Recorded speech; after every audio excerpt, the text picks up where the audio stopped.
Assalamualaikum warahmatullahi wabarakatuh. Waalaikumsalam warahmatullahi wabarakatuh. Bapak-bapak, ibu-ibu, saudara-saudara kaum muslimin rahimakumullah. Orang kalau sudah terlalu asik berkhayal, menghitung bintang di langit, malas berusaha. Kalau ada temannya kerja jadi buruh kasar, bawa hasil yang merupakan jerih payah dan peras keringat dia, satu minggu bergaji 10-15 ribu, diketawain. Apaan gaji lu 10 ribu, 15 ribu? Entar gua nih kalau tembus 100 juta, entar. Yang 10 ribu dan 15 ribu keringat orang itu dihina, itu dicela. Tetapi dia selalu menghitung, entar nih gua. Entarnya wallahu a'lam. Saudara hadirin yang saya muliakan, timbullah sikap malas. Padahal di tengah negara sedang membangun di berbagai bidang kehidupan. Maka sifat malas ini merupakan musuh kita. Baik mengejar kemiskinan, baik mengejar kebodohan dan keterbelakangan kita di sektor-sektor lainnya. Alangkah akan terganggunya roda pembangunan di negara kita ini jikalau sebagian besar rakyat dihinggapi oleh penyakit malas, yang malas ini dilatar belakangi oleh penyakit tulul amal, terlalu muluk angan-angan, yang angan-angan ini dininabobokan oleh keinginan untuk mendapatkan untung yang besar tanpa peras keringat dan banting tulang. Sasaran yang lebih jauh, dan ini yang paling kita khawatirkan, hancurnya kubu-kubu pertahanan moral daripada bangsa kita. Kita sependapat bahwa lebih penting daripada membangun jembatan adalah membangun manusia yang membangun jembatan. Bahwa lebih penting daripada mengaspal jalan raya adalah membangun mental manusia yang melaksanakan pengaspalan itu. Dengan kata lain, membangun dan mempersiapkan manusia pembangunan. Tanpa itu, maka saya merasa khawatir kalau nanti kita tidak akan sampai kepada target yang kita harapkan oleh karena kandas di tengah jalan. Saudara-saudara kaum muslimin rahimakumullah, Islam sebagai agama yang mengajarkan manusia untuk berusaha dan mengeluarkan segala kemampuan untuk melaksanakan segala usahanya itu, sangat membenci sifat malas, sangat membenci sifat tulul amal atau panjang angan-angan. Dan oleh karena judi melahirkan dua sifat itu, Islam sangat menganjurkan pengikutnya untuk menjauhi segala macam jenis perjudian, baik yang terang-terangan maupun yang dilakukan secara samar-samar, tidak ketara, judi canggih sesuai dengan canggihnya teknologi daripada manusia itu sendiri. Ini adalah penyakit yang meracuni masyarakat manusia dari sejak berpribadi, bertetangga, berumah tangga, sampai kepada berbangsa dan bernegara. Dan kasus-kasus yang timbul sudah cukup banyak, yang tidak mungkin lagi kita katakan hanya sekedar bersifat kasuistis, bersifat kasus-kasus kecil saja. Sebelum riaknya naik ke permukaan, marilah kita membuat benteng untuk masing-masing pribadi muslim memelihara dan menjaga diri, jangan terseret dalam permainan yang bernama judi, apapun bentuknya, bagaimanapun cara dan ragamnya. Karena jelas bahayanya lebih besar daripada manfaatnya. Taruhlah kita barangkali kemarin-marin hanyut dalam arus perjudian, tetapi hendaknya kita bisa mengambil pelajaran bahwa seorang mukmin adalah seorang yang apabila dia melakukan kesalahan, dia segera sadar, dijadikannya pelajaran untuk tidak diulanginya lagi pada masa-masa yang akan datang. Dengan sikap semacam itu, kita tidak lagi akan mengulangi kesalahan-kesalahan lama dan grafik kehidupan kita dari hari ke hari akan makin menunjukkan hal-hal yang baik dan positif adanya. Saudara-saudara kaum muslimin rahimakumullah. Kalau ABRI masuk desa, rakyat beruntung. Kalau jaksa masuk desa, rakyat bahagia. Kalau koran masuk desa, rakyat ikut jadi cerdas. Tapi kalau judi masuk desa, rakyat kiamat. Pembangunan akan terbengkalai. Roda perekonomian akan lesu. Karena mestinya orang membelanjakan uang untuk sesuatu yang dia perlukan, akhirnya dia belanjakan untuk sesuatu yang dia tidak perlukan, karena gambaran, khayalan akan mendapat keuntungan yang jauh lebih besar lagi. Padahal istilah orang-orang tua kita dulu, lebih baik makan singkong betulan daripada makan roti ngimpi.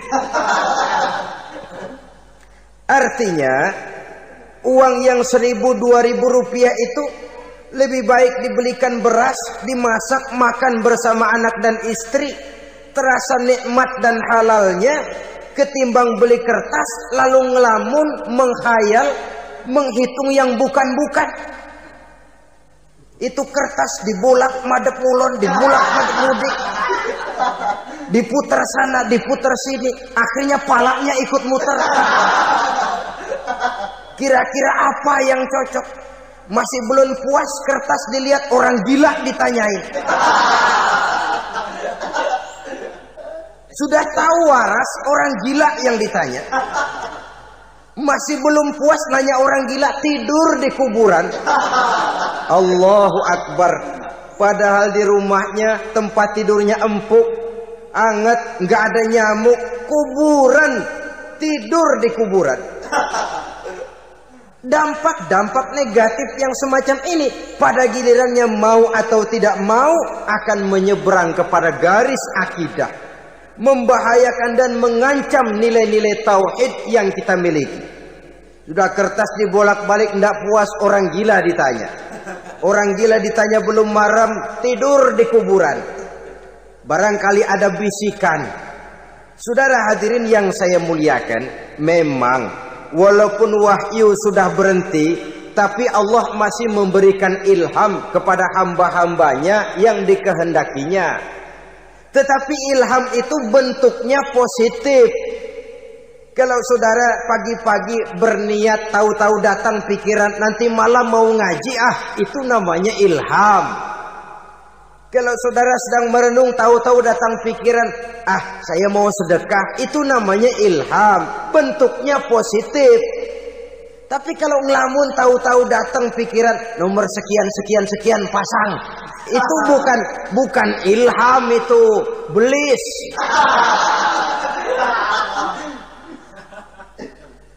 Saudara hadirin yang saya muliakan, tidak puas tidur di kuburan, cari yang lebih paten lagi, dukun ditanya.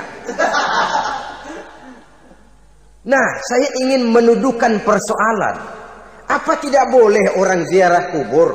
Apa tidak boleh orang pergi ke dukun? Ini dalam kaitannya dengan judi, karena ini penyakit yang sudah merajalela, mewabah di kalangan masyarakat kita di lapisan yang bawah ini.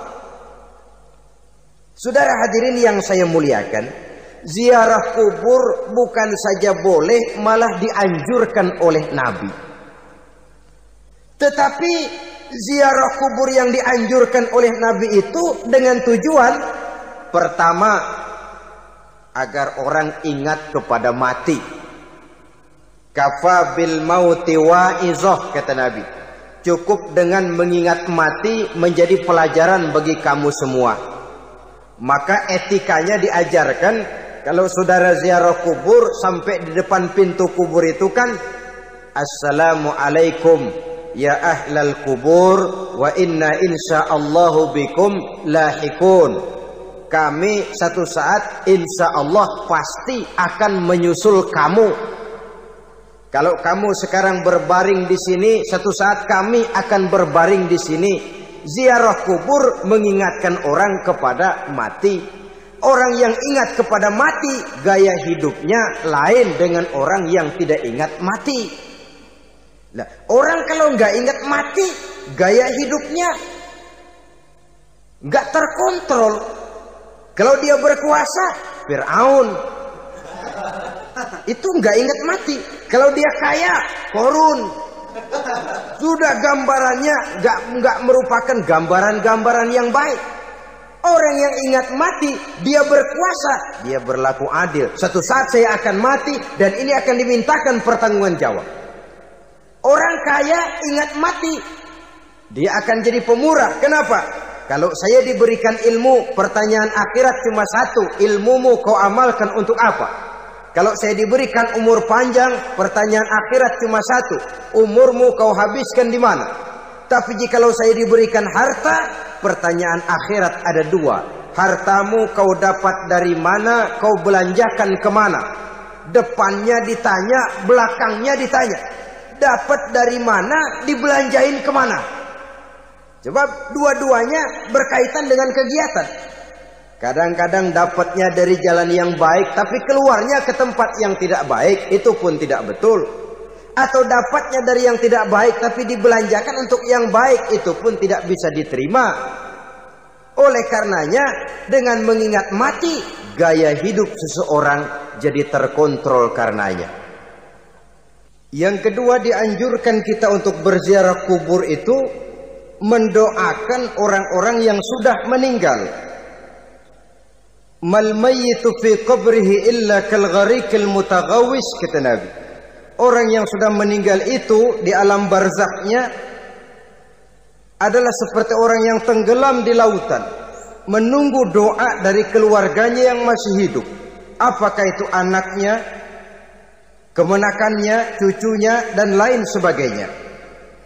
Adapun yang kalau kita ziarahi itu kuburnya orang-orang yang kita tahu merupakan orang soleh, orang yang berjiwa bersih, yang kita kenal ketakwaannya kepada Allah Subhanahu wa ta'ala, tidak ada salahnya kita bertabarruk, asal jangan dengan satu keyakinan bahwa dia secara mandiri bisa mendoakan kita.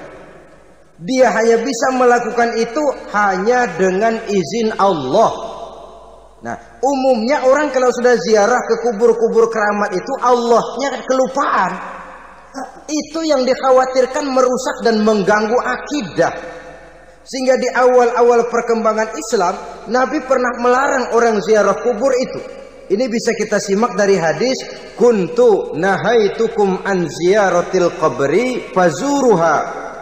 Dahulu aku pernah melarang kamu untuk ziarah kubur, adapun sekarang kalau mau ziarah, ziarahlah kamu.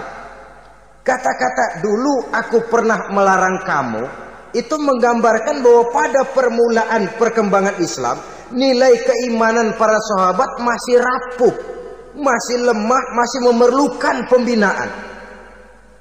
Sehingga kalau mereka sering ke kubur, dikhawatirkan mereka minta kepada kubur.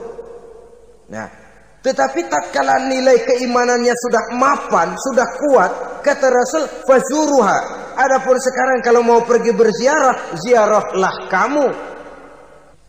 Saudara hadirin yang saya muliakan, jadi jangan melupakan Allah. Saya bisa saja berkata, kalau saya misalnya pakai cincin, lalu saya bilang, saya sejak pakai cincin ini, jangan anak gadis, nenek-nenek ngelihat saya lemes. Atau sejak pakai cincin ini, dagangan laris bener. Cincin itu yang menggelincirkan akidah. Untuk tidak tergelincir, orang harus tidak melupakan Allah. Dia bisa berkata, alhamdulillah, Allah memberikan keistimewaan kepada batu cincin saya. Batu cincinnya tidak apa-apa, Allah yang memberikan keistimewaan.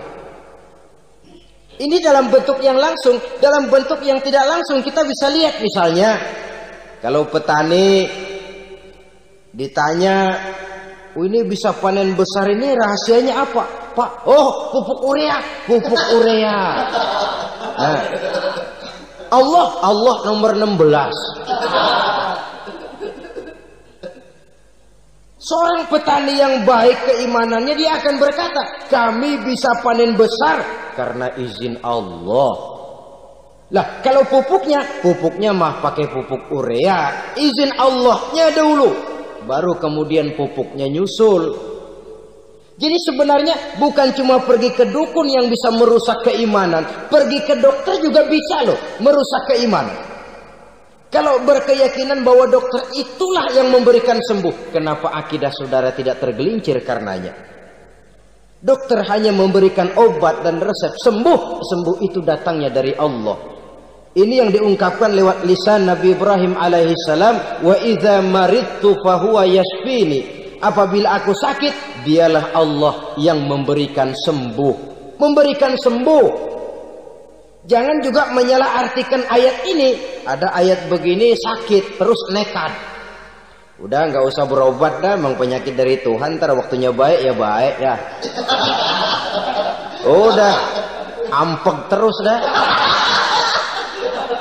Orang yang berobat saja belum tentu sembuh, apalagi yang tidak berobat. Sama juga orang nggak sembahyang kita ajakin ngotot, lo juga yang sembahyang belum tentu masuk surga katanya. Lah yang sembahyang belum tentu masuk surga, bagaimana cengoran lo yang nggak sembahyang?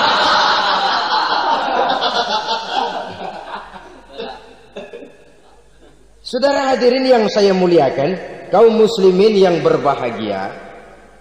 Jadi dengan demikian, maka jangan menghilangkan Allah.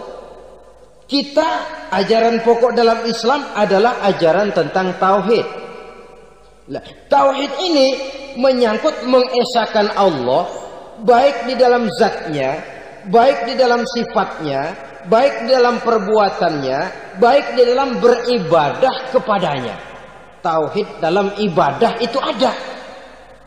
Tauhid dalam zat artinya zat Allah itu tidak tersusun, tidak terdiri dari bagian-bagian yang bisa dipecah-pecah. Ya seperti kita ini kan ada kepala, ada kaki, ada tangan. Allah tidak tersusun zatnya dari bagian-bagian. Esa zatnya tidak bisa dibagi-bagi. Esa sifatnya artinya Allah itu sifatnya tidak pernah berubah. Sejak dahulu sampai sekarang Allah itu cinta kepada orang beriman yang melakukan kebaikan. Dan Allah benci kepada orang kufur yang melakukan kejahatan. Mustahil satu saat Allah berubah. Orang kufur yang berbuat kejahatan didemenin, orang mukmin yang berbuat kebaikan dikeselin. Misalnya tahun 2000 Tuhan giliran jengkel sama orang mukmin. Itu mustahil, dia esa di dalam sifatnya. Lain dengan sifat kita manusia. Sifat kita ini kan relatif. Ada saatnya kita senang, lain saat yang kita senang betul kita caci maki. Hari ini kita caci maki, besok kita puji. Lihat teman kaya, habis kita omongin. Boleh jadi dia kaya, kenapa? Dukunnya 36. Begitu kita habis caci maki begitu, dia datang ngasih duit sama kita. Cacian itu bisa berubah menjadi pujian. Lu ya emang bukan main dah. Sifat kita itu relatif, bisa terpengaruh oleh situasi dan kondisi. Saudara hadirin yang saya hormati, kaum muslimin yang berbahagia. Allah juga esa di dalam perbuatannya. Artinya di dalam menciptakan apapun yang akan diciptakan oleh Allah, di dalam melakukan apapun yang akan dilakukan oleh Allah, tidak terikat kepada faktor lain, tidak memerlukan bantuan lain. Dia adalah mutlak. Nah, kemudian kita mengesahkan Allah dalam zatnya, mengesahkan Allah dalam sifatnya, mengesahkan Allah dalam perbuatannya. Belum tentu berarti kita mengesahkan Allah dalam ibadahnya. Sebab banyak orang yang yakin betul Allah itu esa, teguh dengan pendiriannya. Tuhan lu siapa? Allah. Allah bagaimana? Esa. Bagaimana kalau dua? Kagak. Tiga? Enggak. Mantap. Soal tahlil paten. Tapi dalam ibadah kadang-kadang dia tidak mentauhidkan Allah. Ini makna wa ma umiru illa liya'budullaha mukhlisin. Kami tidak memerintahkan kepadamu kecuali untuk beribadah kepadaku, kata Allah, dengan ikhlas. Beribadah kepada Allah dengan ikhlas itu artinya apa? Beribadah hanya untuk Allah saja.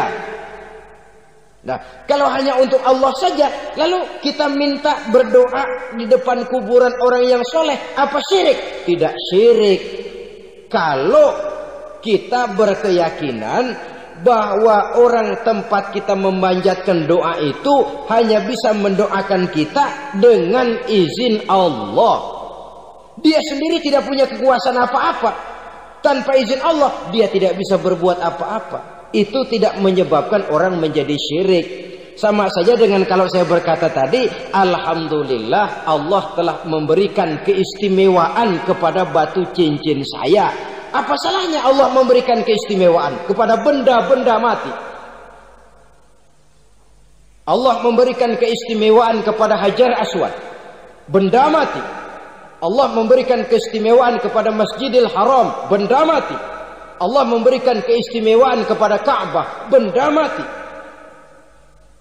Orang tawaf keliling Ka'bah, sembahyang di Masjidil Haram, sujud menghadap kepada Ka'bah. Apakah jadi syirik? Tidak. Kita tidak menyembah Ka'bahnya, kita menyembah yang punya Ka'bah itu. Nah, di sini kita lihat bahwa fungsi Ka'bah hanya merupakan wasilah. Tapi kalau Allahnya kita hilangkan, jadilah kita penyembah batu. Hanya saja batu itu berbentuk 4 bernama Ka'bah. Sa'i, orang yang melaksanakan haji, lari-lari antara Safa dan Marwah, amalan apa itu? Seakan-akan kita menghormati bukit-bukit, gunung-gunung. Tapi bukan itu yang kita tuju dalam pelaksanaan sa'i itu. Yang kita tuju adalah ini perintah Allah. Allahnya yang diutamakan. Maka hal semacam ini tidak menyebabkan orang menjadi syirik dan tergelincir dari tauhid. Tapi kalau ziarah kubur dengan niat cari buntutan, cari nomor yang cocok, ini niatnya saja sudah salah. Nah, kalau berangkat dengan niat yang salah, sampai di sana saya yakin, seyakin-yakinnya amalannya pasti salah. Lah, kubur yang diziarahin bukan kubur orang soleh. Ya mana ada orang soleh ngasih kode buntut. Ada juga orang salah, bukan orang soleh itu. Kadang-kadang dia nggak tahu kuburan siapa, nongkrong aja di situ. Memang sulit, saudara-saudara. Mental ya, namanya mental. Kalau memang mental sudah mental judi, apa saja bisa dijudiin. Jadi orang nggak perlu sebenarnya pemerintah terlalu gini, nggak usah. Kembali saja kepada mental. Kalau mental memang sudah mental judi, apaan aja bisa dijudiin. Pulang tengah malam nabrak babi, babi yang keluar nih.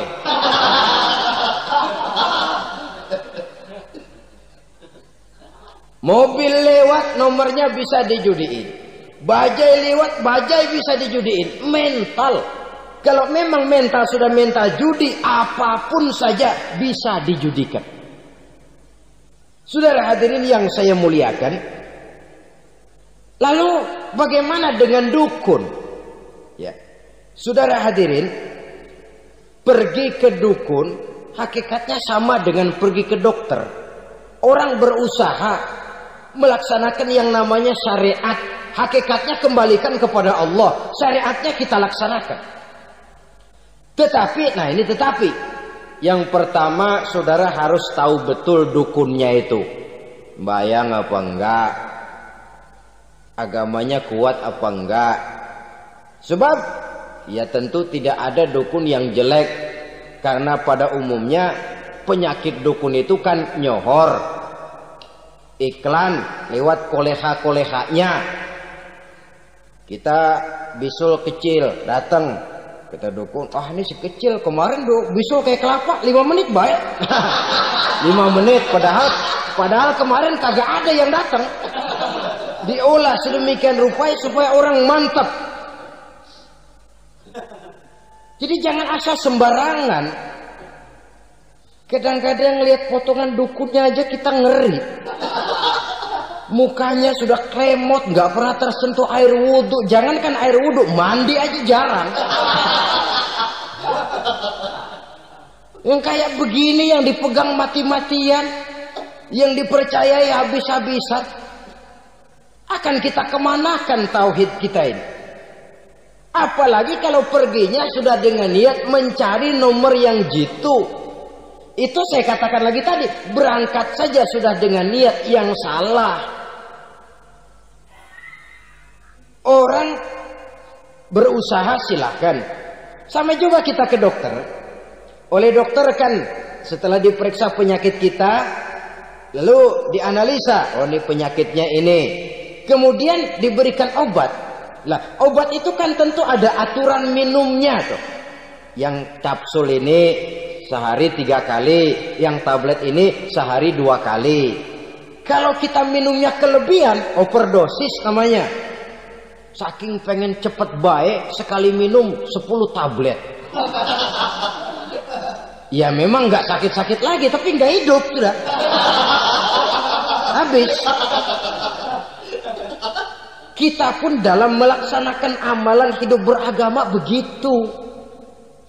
Saudara datang kepada kiai, orang-orang soleh, meminta amalan, wiridan, itu jangan sampai overdosis. Tidak sesuai dengan kemampuan pribadi. Wong masih SD sudah minta matematika kelas SMP, celeng. Baru SMP sudah minta diajarkan filsafat kelas perguruan tinggi, semaput. Kenapa? Daya tampungnya nggak kuat. Emang ukuran secangkir, minta di sini seember, ya luber. Lebihnya nggak cukup. Kenapa? Yang diberikan, yang diamalkan tidak sesuai dengan makomnya, tidak sesuai dengan kemampuan yang ada pada dirinya. Saudara hadirin yang saya muliakan, akhirnya apa? Mencelakakan dirinya sendiri. Ngawur. Baru sembahyang seminggu udah ngaku ketemu malaikat.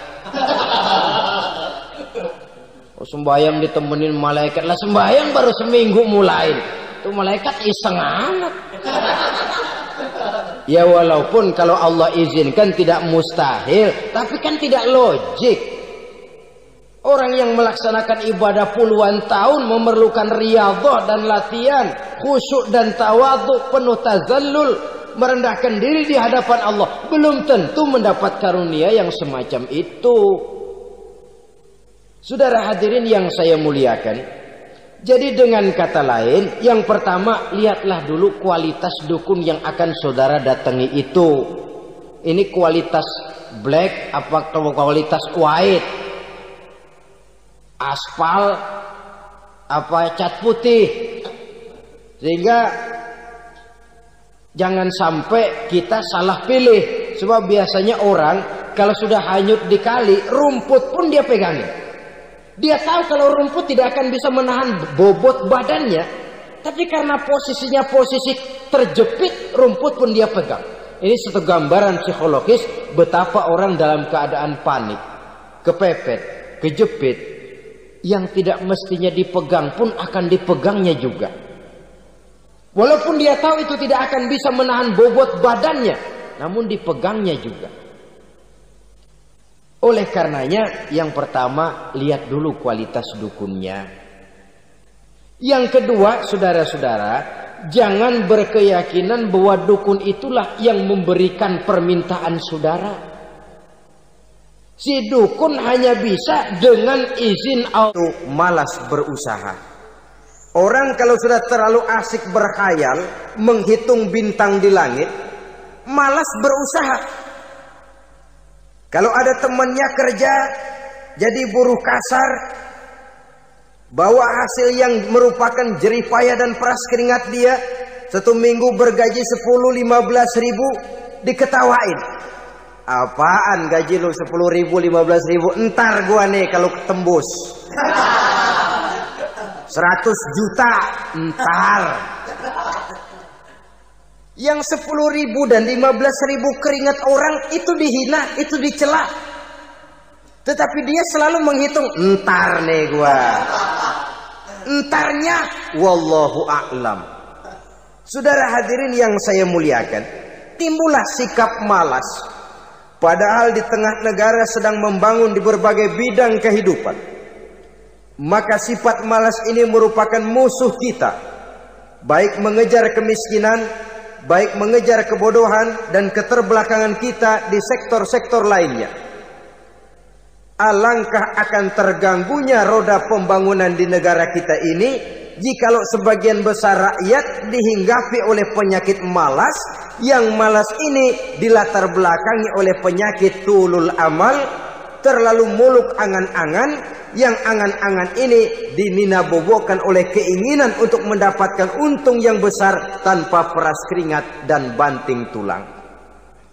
Sasaran yang lebih jauh, dan ini yang paling kita khawatirkan, hancurnya kubu-kubu pertahanan moral daripada bangsa kita. Kita sependapat bahwa lebih penting daripada membangun jembatan adalah membangun manusia yang membangun jembatan. Bahwa lebih penting daripada mengaspal jalan raya adalah membangun mental manusia yang melaksanakan pengaspalan itu. Dengan kata lain, membangun dan mempersiapkan manusia pembangunan. Tanpa itu, maka saya merasa khawatir kalau nanti kita tidak akan sampai kepada target yang kita harapkan oleh karena kandas di tengah jalan.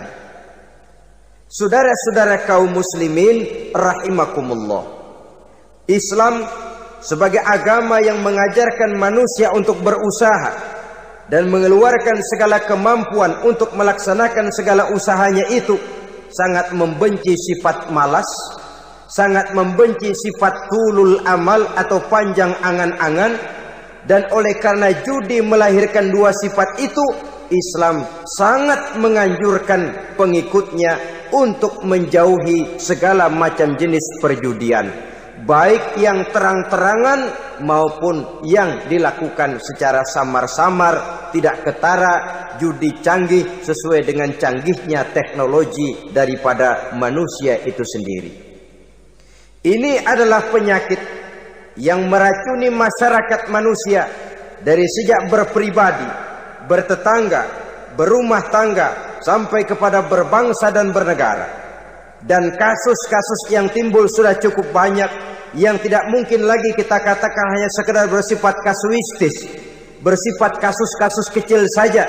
Sebelum riaknya naik ke permukaan, marilah kita membuat benteng untuk masing-masing pribadi muslim memelihara dan menjaga diri jangan terseret dalam permainan yang bernama judi, apapun bentuknya, bagaimanapun cara dan ragamnya. Karena jelas bahayanya lebih besar daripada manfaatnya. Taruhlah kita barangkali kemarin-marin hanyut dalam arus perjudian, tetapi hendaknya kita bisa mengambil pelajaran bahwa seorang mukmin adalah seorang yang apabila dia melakukan kesalahan, dia segera sadar, dijadikannya pelajaran untuk tidak diulanginya lagi pada masa-masa yang akan datang. Dengan sikap semacam itu, kita tidak lagi akan mengulangi kesalahan-kesalahan lama, dan grafik kehidupan kita dari hari ke hari akan makin menunjukkan hal-hal yang baik dan positif adanya. Saudara-saudara kaum muslimin rahimakumullah, kalau ABRI masuk desa, rakyat beruntung. Kalau jaksa masuk desa, rakyat bahagia. Kalau koran masuk desa, rakyat ikut jadi cerdas. Tapi kalau judi masuk desa, rakyat kiamat. Pembangunan akan terbengkalai, roda perekonomian akan lesu. Karena mestinya orang membelanjakan uang untuk sesuatu yang dia perlukan, akhirnya dia belanjakan untuk sesuatu yang dia tidak perlukan, karena gambaran, khayalan akan mendapat keuntungan yang jauh lebih besar lagi. Padahal istilah orang-orang tua kita dulu, lebih baik makan singkong betulan daripada makan roti ngimpi. Artinya uang yang 1.000-2.000 rupiah itu lebih baik dibelikan beras, dimasak, makan bersama anak dan istri, terasa nikmat dan halalnya, ketimbang beli kertas lalu ngelamun, menghayal, menghitung yang bukan-bukan.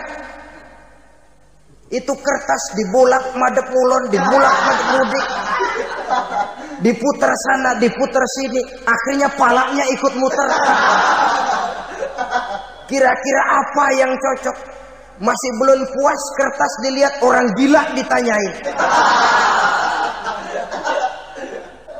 Sudah tahu waras, orang gila yang ditanya. Masih belum puas, nanya orang gila, tidur di kuburan. Allahu Akbar. Padahal di rumahnya tempat tidurnya empuk, anget, nggak ada nyamuk. Kuburan, tidur di kuburan. Dampak-dampak negatif yang semacam ini pada gilirannya mau atau tidak mau akan menyeberang kepada garis akidah, membahayakan dan mengancam nilai-nilai tauhid yang kita miliki. Sudah kertas dibolak-balik, tidak puas, orang gila ditanya. Orang gila ditanya belum maram, tidur di kuburan. Barangkali ada bisikan. Saudara hadirin yang saya muliakan, memang walaupun wahyu sudah berhenti, tapi Allah masih memberikan ilham kepada hamba-hambanya yang dikehendakinya. Tetapi ilham itu bentuknya positif. Kalau saudara pagi-pagi berniat, tahu-tahu datang pikiran nanti malam mau ngaji, itu namanya ilham. Kalau saudara sedang merenung, tahu-tahu datang pikiran, saya mau sedekah, itu namanya ilham, bentuknya positif. Tapi kalau ngelamun, tahu-tahu datang pikiran nomor sekian pasang, itu bukan ilham, itu belis.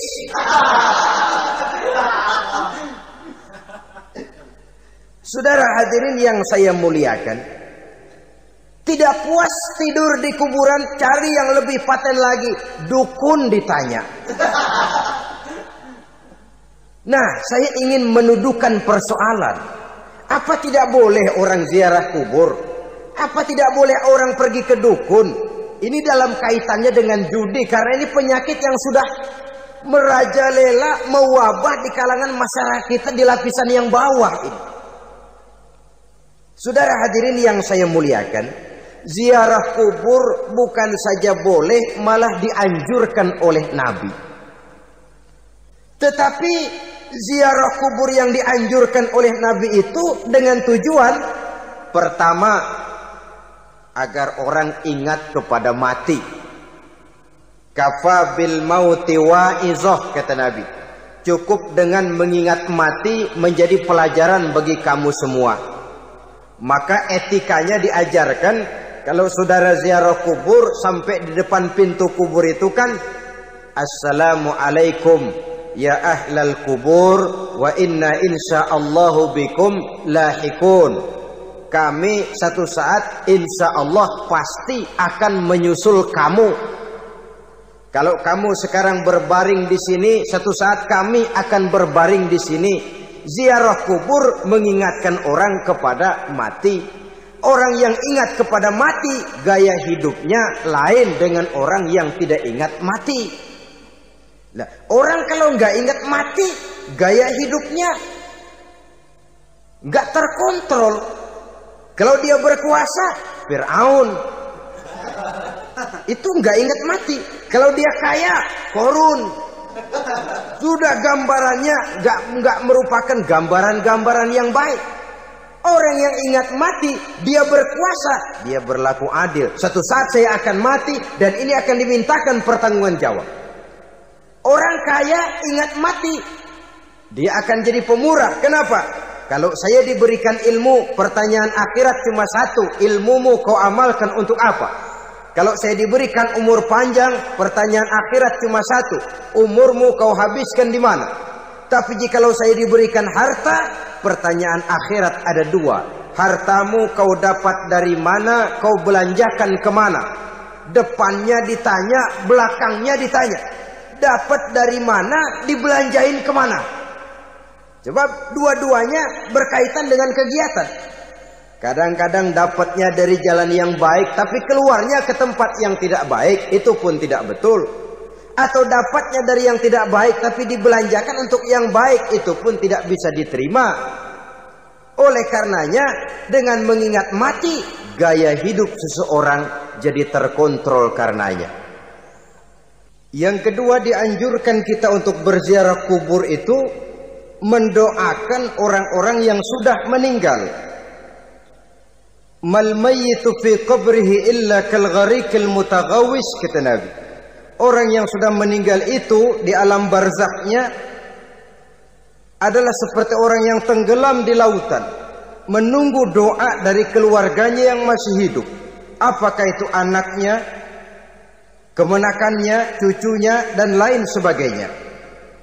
Adapun yang kalau kita ziarahi itu kuburnya orang-orang yang kita tahu merupakan orang soleh, orang yang berjiwa bersih, yang kita kenal ketakwaannya kepada Allah Subhanahu wa ta'ala, tidak ada salahnya kita bertabarruk, asal jangan dengan satu keyakinan bahwa dia secara mandiri bisa mendoakan kita. Dia hanya bisa melakukan itu hanya dengan izin Allah. Nah, umumnya orang kalau sudah ziarah ke kubur-kubur keramat itu Allahnya kelupaan. Itu yang dikhawatirkan merusak dan mengganggu akidah. Sehingga di awal-awal perkembangan Islam, Nabi pernah melarang orang ziarah kubur itu. Ini bisa kita simak dari hadis, kuntu nahaitukum an ziyaratil qabri fazuruha. Dahulu aku pernah melarang kamu untuk ziarah kubur. Adapun sekarang kalau mau ziarah, ziarahlah kamu. Kata-kata dulu aku pernah melarang kamu itu menggambarkan bahwa pada permulaan perkembangan Islam, nilai keimanan para sahabat masih rapuh, masih lemah, masih memerlukan pembinaan.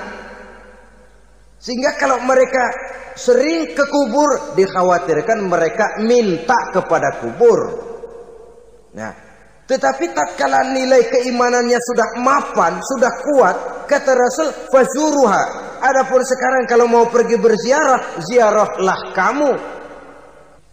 Saudara hadirin yang saya muliakan, jadi jangan melupakan Allah.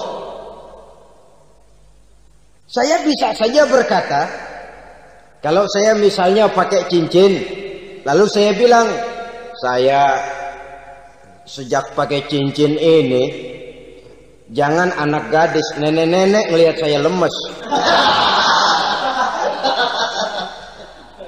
Atau sejak pakai cincin ini, dagangan laris bener. Cincin itu yang menggelincirkan akidah. Untuk tidak tergelincir, orang harus tidak melupakan Allah. Dia bisa berkata, alhamdulillah, Allah memberikan keistimewaan kepada batu cincin saya. Batu cincinnya tidak apa-apa, Allah yang memberikan keistimewaan.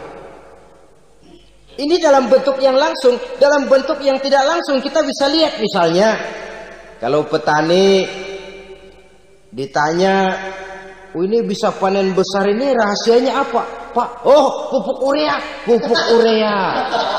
Nah, Allah nomor 16.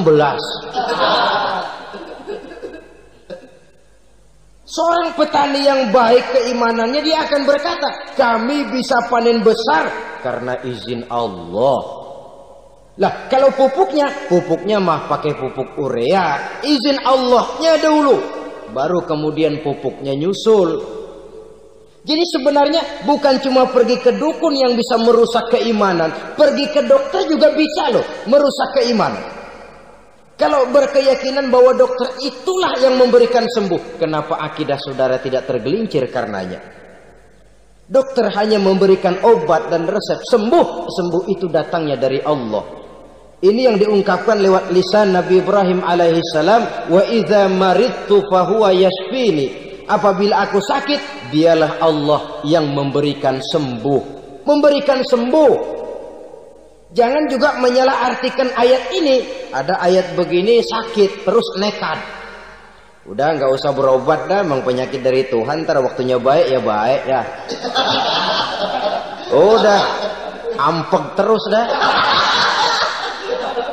Orang yang berobat saja belum tentu sembuh, apalagi yang tidak berobat. Sama juga orang nggak sembahyang kita ajakin ngotot. Lo juga yang sembahyang belum tentu masuk surga katanya. Lah yang sembahyang belum tentu masuk surga. Bagaimana cengoran lo yang nggak sembahyang?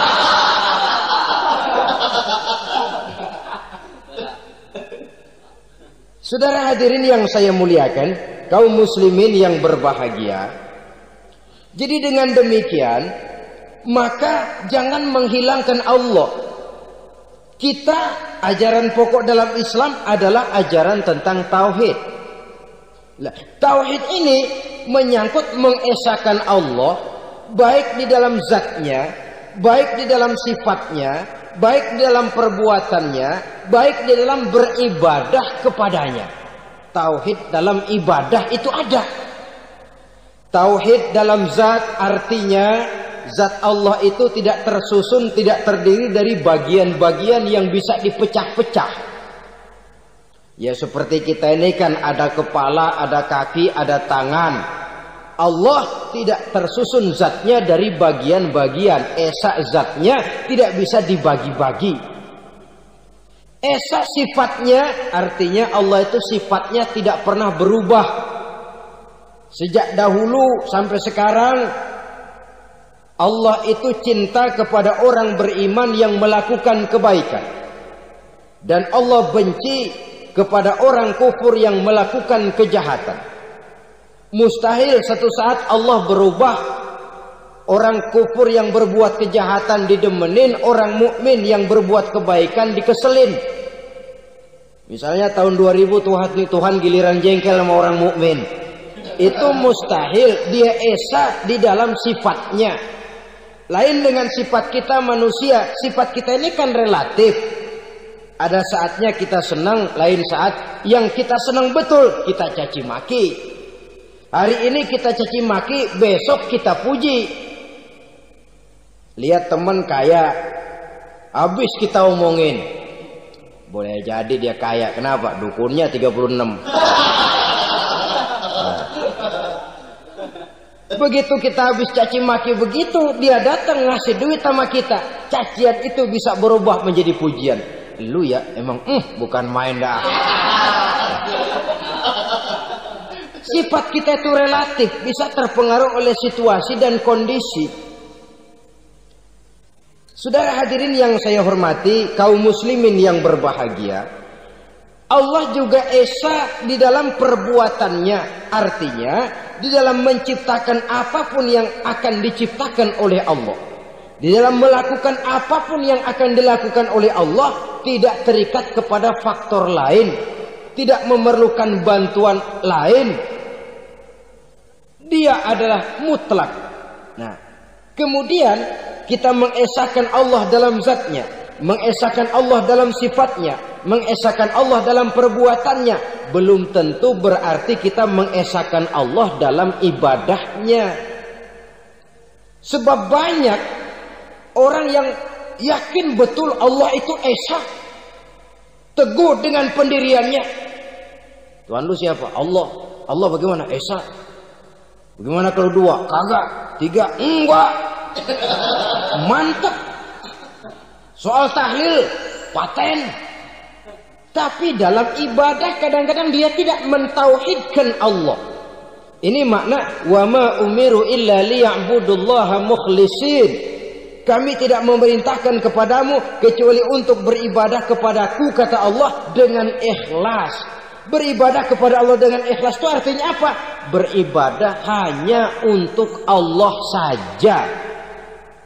Nah, kalau hanya untuk Allah saja, lalu kita minta berdoa di depan kuburan orang yang soleh, apa syirik? Tidak syirik.